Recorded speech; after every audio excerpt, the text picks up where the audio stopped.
ಆತ್ಮೀಯ ವಿದ್ಯಾರ್ಥಿಗಳೇ, ನಾವೀಗ 6ನೇ ತರಗತಿಯ ವಿಜ್ಞಾನ ವಿಷಯಕ್ಕೆ ಸಂಬಂಧಿಸಿದಂತೆ ಅಧ್ಯಾಯ 2 ಜೀವ ಜಗತ್ತಿನಲ್ಲಿ ವೈವಿಧ್ಯತೆ ಈ ಒಂದು ಪಾಠಕ್ಕೆ ಸಂಬಂಧಿಸಿದ ಅಭ್ಯಾಸ ಪ್ರಶ್ನೆಗಳು ಮತ್ತು ಅವುಗಳಿಗೆ ಸಂಬಂಧಿಸಿದಂತಹ ಉತ್ತರಗಳನ್ನು ನಾವೀಗ ಚರ್ಚೆ ಮಾಡೋಣ.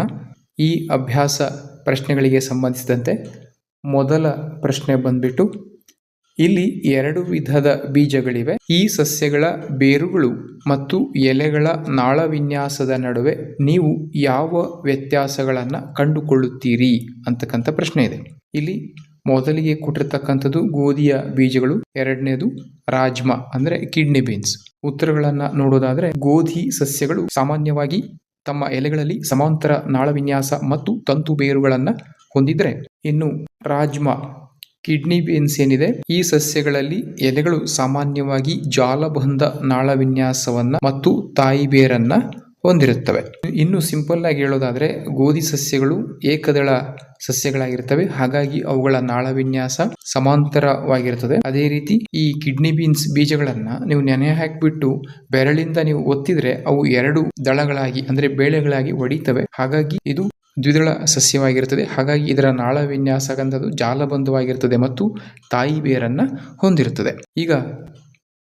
ಈಗ ಎರಡನೆಯ ಪ್ರಶ್ನೆ, ಕೆಲವು ಪ್ರಾಣಿಗಳ ಹೆಸರುಗಳನ್ನು ಕೆಳಗೆ ನೀಡಲಾಗಿದೆ.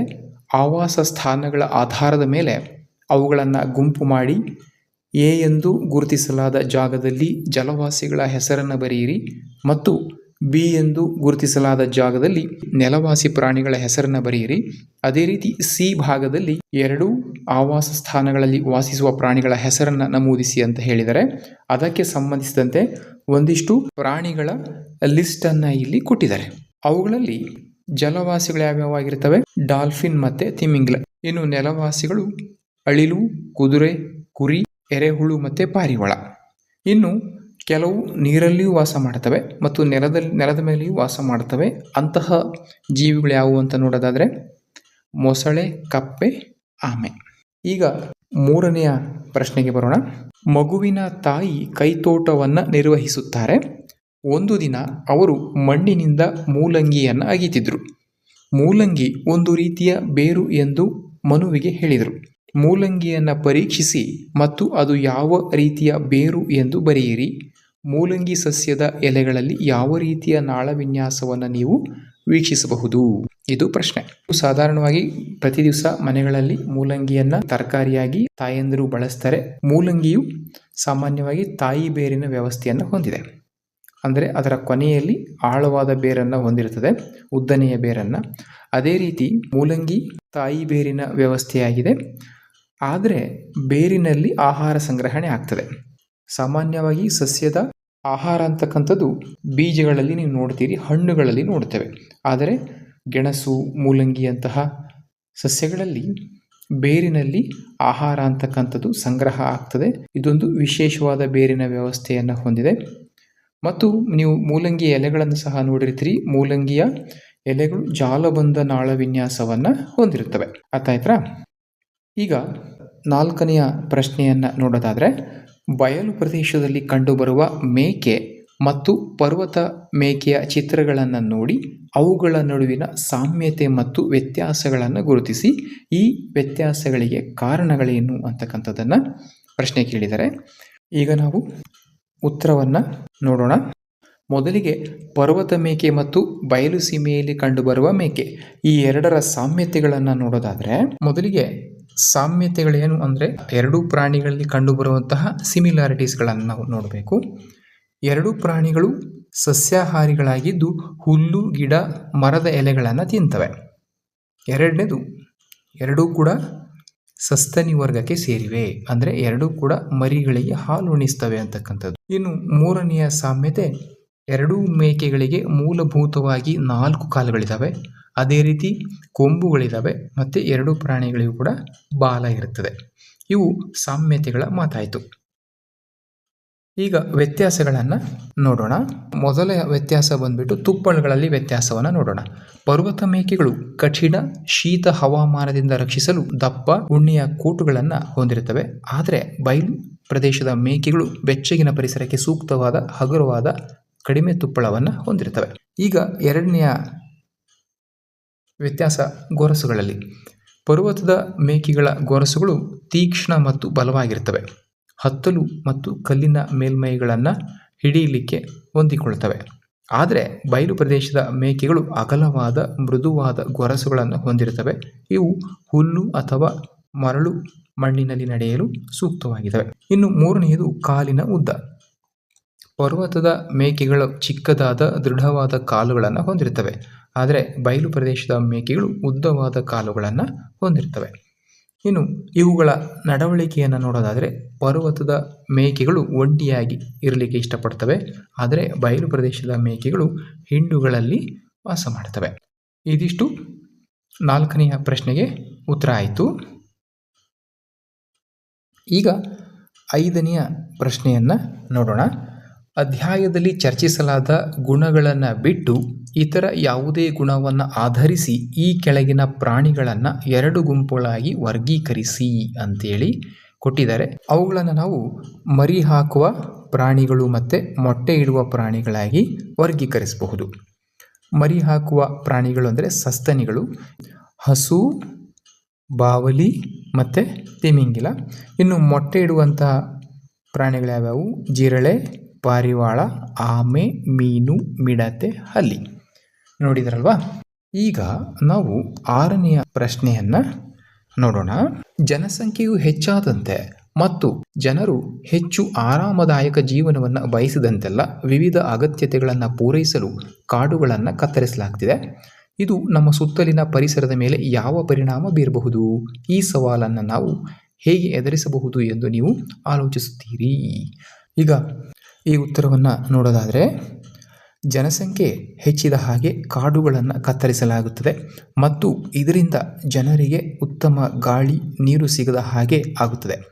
ಮಳೆಯು ಕಡಿಮೆಯಾಗುತ್ತದೆ ಮತ್ತು ಹವಾಮಾನ ವೈಪರೀತ್ಯಗಳು ಉಂಟಾಗಬಹುದು.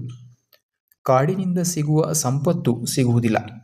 ಇದನ್ನು ತಪ್ಪಿಸಲು ಕಾಡನ್ನು ಕಡಿಯುವುದನ್ನು ನಿಲ್ಲಿಸಬೇಕು ಮತ್ತು ಹೆಚ್ಚು ಹೆಚ್ಚು ಗಿಡ ಮರಗಳನ್ನು ಬೆಳೆಸುವ ಪ್ರಯತ್ನವನ್ನು ನಡೆಸಬೇಕು.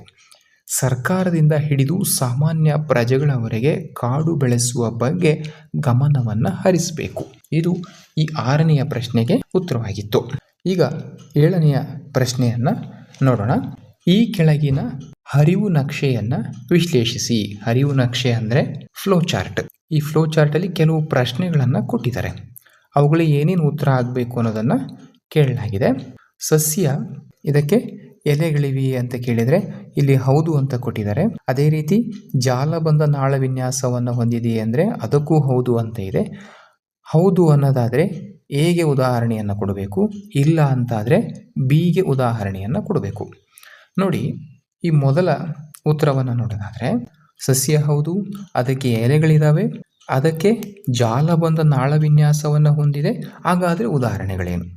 ಇದಕ್ಕೆ ಸಿಂಪಲ್ ಆಗಿ ಉತ್ತರವನ್ನು ನೋಡೋದಾದರೆ ಆಬ್ವಿಯಸ್ಲಿ ಅವುಗಳು ದ್ವಿದಳ ಸಸ್ಯಗಳೇ ಆಗಿರ್ತವೆ. ತೊಗರಿ, ಅಲಸಂದೆ, ಆಲ, ಬೇವು, ಅರಳಿ ಅಂದರೆ ಟೊಮೊಟೊ ಗಿಡ, ಬದನೆಕಾಯಿ ಸಸ್ಯ, ಶೇಂಗಾ. ಇನ್ನು ಆ ಸಸ್ಯ ಅದಕ್ಕೆ ಎಲೆಗಳಿದ್ದಾವೆ, ಆದರೆ ಜಾಲಬಂಧ ನಾಳ ವಿನ್ಯಾಸವನ್ನು ಹೊಂದಿಲ್ಲ. ಬಿ ಅನ್ನೋದಕ್ಕೆ ಉದಾಹರಣೆ. ಜಾಲಬಂಧ ನಾಳ ವಿನ್ಯಾಸವನ್ನು ಹೊಂದಿಲ್ಲ ಅಂದರೆ ಅದು ಆಬ್ವಿಯಸ್ಲಿ ಏಕದಳ ಸಸ್ಯಗಳೇ ಆಗಿರ್ತವೆ.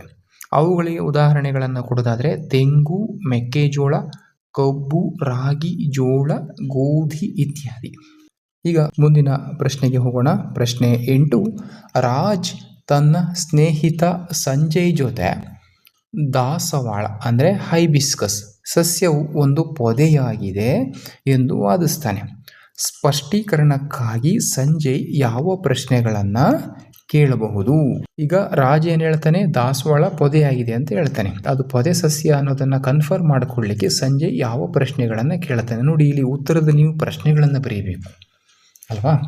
ಹಾಗಾದರೆ ಉತ್ತರದಲ್ಲಿ ಯಾವ ಪ್ರಶ್ನೆಗಳನ್ನು ನೀವು ಇಲ್ಲಿ ಸಂಜಯ್ ಕೇಳಬಹುದು? ದಾಸವಾಳ ಸಸ್ಯದ ಬೇರುಗಳು ಭೂಮಿಯ ಸಮೀಪದಲ್ಲಿವೆಯೋ ಅಥವಾ ಬೆಳೆದ ಕಾಂಡದ ಮೇಲೆ ಇವೆಯೋ? ಇನ್ನು 2ನೆಯ ಪ್ರಶ್ನೆ, ದಾಸವಾಳ ಸಸ್ಯವು ಎಷ್ಟು ಎತ್ತರದಲ್ಲಿದೆ? ಮರಗಳ ಹಾಗೆ ಎತ್ತರ ಇದೆಯೇ? ಅದೇ ರೀತಿ ರಾಗಿ, ಜೋಳದ ಹಾಗೆ ಸಣ್ಣ ಸಸ್ಯವೋ? ಒಂದು ವೇಳೆ ಇದು ಮೂಲಿಕೆ ಸಸ್ಯವಾ ಅಥವಾ ಅಲ್ಲವಾ ಅನ್ನೋದನ್ನು ಕನ್ಫರ್ಮ್ ಮಾಡಿಕೊಳ್ಳಿಕ್ಕೆ ರಾಜ್ ಈ 3 ರೀತಿಯ ಪ್ರಶ್ನೆಗಳನ್ನು ಕೇಳ್ತಾನೆ. ಇನ್ನು 9ನೆಯ ಪ್ರಶ್ನೆಯನ್ನು ನಾವು ನೋಡೋದಾದರೆ, ಕೋಷ್ಟಕದಲ್ಲಿರುವ ಮಾಹಿತಿಯನ್ನು ಆಧರಿಸಿ ಪ್ರತಿ ಗುಂಪಿನ ಸಸ್ಯಗಳಿಗೆ ಉದಾಹರಣೆಗಳನ್ನು ಕಂಡುಕೊಳ್ಳಿ. ಈಗ ಮೊದಲ ಗುಂಪಿನಲ್ಲಿ ದ್ವಿದಳ ಸಸ್ಯವಾಗಿರಬೇಕು ಮತ್ತು ತಾಯಿ ಬೇರನ್ನು ಹೊಂದಿರ್ತದೆ. ಅದಕ್ಕೆ ಉದಾಹರಣೆಗಳನ್ನು ನಾನು ಕೊಡಬೇಕು ಏನು ಅನ್ನೋದನ್ನು. ಅದೇ ರೀತಿ ಆಪ್ಷನ್ ಬಿ ಯಲ್ಲಿ ಏಕದಳ ಸಸ್ಯ, ಅದಕ್ಕೆ ತಂತು ಬೇರಿರ್ತದೆ. ಅದಕ್ಕೆ ಉದಾಹರಣೆಗಳೇನು ಅನ್ನೋದನ್ನು ನಾವೀಗ ನೋಡೋಣ. ಅದಕ್ಕೆ ಸಂಬಂಧಿಸಿದಂತೆ ಇಲ್ಲಿ ಪ್ರಶ್ನೆಗಳನ್ನು ಕೂಡ ನೀಡಲಾಗಿದೆ. ಈ ಪ್ರಶ್ನೆ ಏನಾಗಿರ್ತದೆ, ಎ ಗುಂಪಿನ ಸಸ್ಯಗಳು ಇತರೆ ಯಾವ ಹೋಲಿಕೆಗಳನ್ನು ಹೊಂದಿವೆ, ಮತ್ತು ಬಿ ಗುಂಪಿನ ಸಸ್ಯಗಳು ಇತರೆ ಯಾವ ಹೋಲಿಕೆಗಳನ್ನು ಹೊಂದಿವೆ. ಈಗ ಇದಕ್ಕೆ ಉತ್ತರವನ್ನು ನಾವು ನೋಡೋದಾದರೆ, ಗುಂಪು ಎ ಅಂತಕ್ಕಂಥದ್ದು ದ್ವಿದಳ ಸಸ್ಯವಾಗಿರ್ತದೆ, ತಾಯಿ ಬೇರನ್ನು ಹೊಂದಿರ್ತದೆ. ಇದಕ್ಕೆ ಉದಾಹರಣೆಗಳನ್ನು ನೋಡೋದಾದರೆ ಶೇಂಗಾ, ತೊಗರಿ, ಅಲಸಂದೆ, ಕಡಲೆ, ಹೆಸರು, ಉದ್ದು ಇವು ದ್ವಿದಳ ಸಸ್ಯಕ್ಕೆ ಉದಾಹರಣೆಗಳಾಗಿರ್ತವೆ. ಇನ್ನು ಈ ಸಸ್ಯದ ಎಲೆಗಳು ಜಾಲಬಂಧ ನಾಳ ವಿನ್ಯಾಸವನ್ನು ಹೊಂದಿರ್ತವೆ. ಬಿ ಗುಂಪನ್ನು ನಾವು ನೋಡೋದಾದರೆ ಇದು ಏಕದಳ ಸಸ್ಯವಾಗಿರ್ತದೆ, ತಂತು ಬೇರನ್ನು ಹೊಂದಿರ್ತದೆ. ಇದಕ್ಕೆ ಉದಾಹರಣೆಗಳನ್ನು ನೋಡೋದಾದರೆ ರಾಗಿ, ಜೋಳ, ಮೆಕ್ಕೆಜೋಳ, ಸಜ್ಜೆ, ಗೋಧಿ, ನವಣೆ ಇವು ಉದಾಹರಣೆಗಳಾಗಿರ್ತವೆ. ಇದರಲ್ಲಿ ಸಮಾಂತರ ನಾಳ ವಿನ್ಯಾಸವನ್ನು ನಾವು ಕಾಣಬಹುದು. ಯಾವುದರಲ್ಲಿ? ಏಕದಳ ಸಸ್ಯಗಳಲ್ಲಿ. ಈಗ ಪ್ರಶ್ನೆ 10 ನೋಡೋಣ. ಕೆಳಗೆ ಕೊಟ್ಟಿರುವ ಚಿತ್ರದಲ್ಲಿ ಬಾತುಕೋಳಿಯ ಗುರುತಿಸಿದ ಭಾಗವನ್ನು ಅವಲೋಕಿಸಿ ಇತರ ಪಕ್ಷಿಗಳಿಗೆ ಹೋಲಿಸಿದರೆ ಬಾತುಕೋಳಿಯ ಪಾದಗಳಲ್ಲಿ ನೀವು ಯಾವ ವ್ಯತ್ಯಾಸಗಳನ್ನು ಗಮನಿಸುತ್ತೀರಿ? ಈ ಭಾಗವನ್ನು ಬಳಸಿಕೊಂಡು ಬಾತುಕೋಳಿಗಳಿಗೆ ಯಾವ ಚಟುವಟಿಕೆಯನ್ನು ನಿರ್ವಹಿಸಲು ಸಾಧ್ಯವಾಗುತ್ತದೆ ಅಂತಕ್ಕಂಥ ಪ್ರಶ್ನೆಯನ್ನು ಇಲ್ಲಿ ಕೇಳಿದರೆ, ಇಲ್ಲಿ ಒಂದು ಕಡೆ ಬಾತುಕೋಳಿಯ ಚಿತ್ರವನ್ನು, ಮತ್ತೊಂದು ಕಡೆ ಇತರ ಪಕ್ಷಿಗಳ ಪ್ರತಿನಿಧಿಯಾಗಿ ಪಾರಿವಾಳವನ್ನು ಇಲ್ಲಿ ಕೊಟ್ಟಿದ್ದಾರೆ. ಅವುಗಳ ನಡುವಿನ ವ್ಯತ್ಯಾಸಗಳನ್ನು ನಾವೀಗ ನೋಡೋಣ. ಇತರ ಪಕ್ಷಿಗಳಲ್ಲಿ ಕಾಲುಗಳ ಬೆರಳುಗಳ ನಡುವೆ ಚರ್ಮ ಇರುವುದಿಲ್ಲ, ಆದರೆ ಬಾತುಕೋಳಿಯು ಕಾಲಿನ ಬೆರಳುಗಳ ನಡುವೆ ಅಗಲವಾದ ಚರ್ಮವನ್ನು ಹೊಂದಿರ್ತದೆ. ಇಲ್ಲಿ ನೋಡಿ, ಜಾಲಪಾದ ಅಂತ ಕರಿತೀವಿ ಇದಕ್ಕೆ. ಈ ಚರ್ಮ ಇರುವ ಪಾದಗಳ ಸಹಾಯದಿಂದ ಅದು ಏನು ಮಾಡ್ತದೆ? ನೀರಿನಲ್ಲಿ ಸುಲಭವಾಗಿ ಈಜ್ತದೆ. ಇದು ಬಾತುಕೋಳಿ ಮತ್ತು ಇತರೆ ಪಕ್ಷಿಗಳ ನಡುವಿನ ವ್ಯತ್ಯಾಸ. ವಿದ್ಯಾರ್ಥಿಗಳೇ, ಇದುವರೆಗೆ ನಾವು ಅಧ್ಯಾಯ 2 ಜೀವ ಜಗತ್ತಿನಲ್ಲಿ ವೈವಿಧ್ಯತೆ ಈ ಒಂದು ಪಾಠಕ್ಕೆ ಸಂಬಂಧಿಸಿದಂತೆ ಪ್ರಶ್ನೋತ್ತರಗಳನ್ನು ಚರ್ಚೆ ಮಾಡಿದ್ವಿ. ಈ ಪ್ರಶ್ನೋತ್ತರಗಳು ನಿಮಗೆ ಉಪಯುಕ್ತವಾಗಿವೆ ಅಂತ ನಾನು ಭಾವಿಸ್ತೇನೆ. ಈ ವಿಡಿಯೋ ನಿಮಗೆ ಇಷ್ಟವಾದರೆ ಒಂದು ಲೈಕನ್ನು ಕೊಡಿ ಮತ್ತು ನಿಮ್ಮ ಸ್ನೇಹಿತರಿಗೂ ಕೂಡ ಇದನ್ನು ಶೇರ್ ಮಾಡಿ. ಹಾಗೂ ನೀವಿನ್ನೂ ನಮ್ಮ ಚಾನಲ್ಗೆ ಸಬ್ಸ್ಕ್ರೈಬ್ ಆಗಿಲ್ಲ ಅಂದರೆ ದಯವಿಟ್ಟು ಸಬ್ಸ್ಕ್ರೈಬ್ ಆಗಿ. ವಿಡಿಯೋವನ್ನು ವೀಕ್ಷಣೆ ಮಾಡಿದ್ದಕ್ಕಾಗಿ ಧನ್ಯವಾದಗಳು. ನಮಸ್ಕಾರ.